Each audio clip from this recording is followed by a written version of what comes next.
How's it going? I'm Leslee Miller, sommelier with AmuseWine.com. Two E's. You guys already know how it goes. Hey, guess what? I'm hanging out here in South Minneapolis. What's overhead?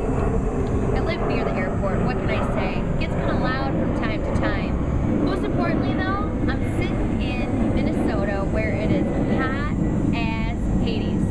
And it gets pretty nice and drippy this time of year, if you know what I'm saying. That's what she said, right? So anyways, I'm here tonight because I got some great homework from my friend Chuck, who owns Vinho Wine Shop in St. Paul. And I went in for my usual suspect tonight, and I decided to pick up the Michael Broadbent Vinho Verde because I love Broadbent's Vinho Verde. And he rolled his eyes and he said, Mills, short for Leslee Miller. He said, Mills. I really like the Tres Castas, and I want you to try it as your homework tonight. See my little homework stamp here?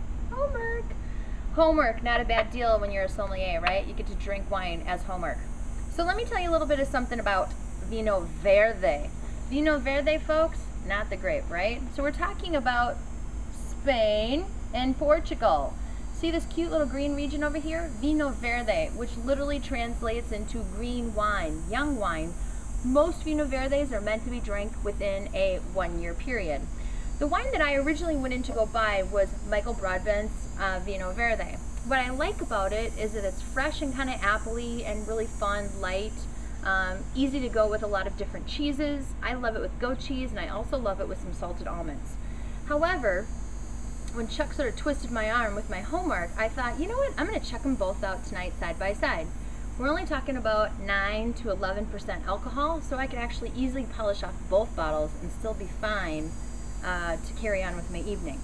So let's talk about the Broadbent first. The Broadbent, which on the nose has very light hints of green apple and lime and a lot of underbelly of almost like lemon citrus characters. When you tasted it, it comes across a little bit fatter in your mouth.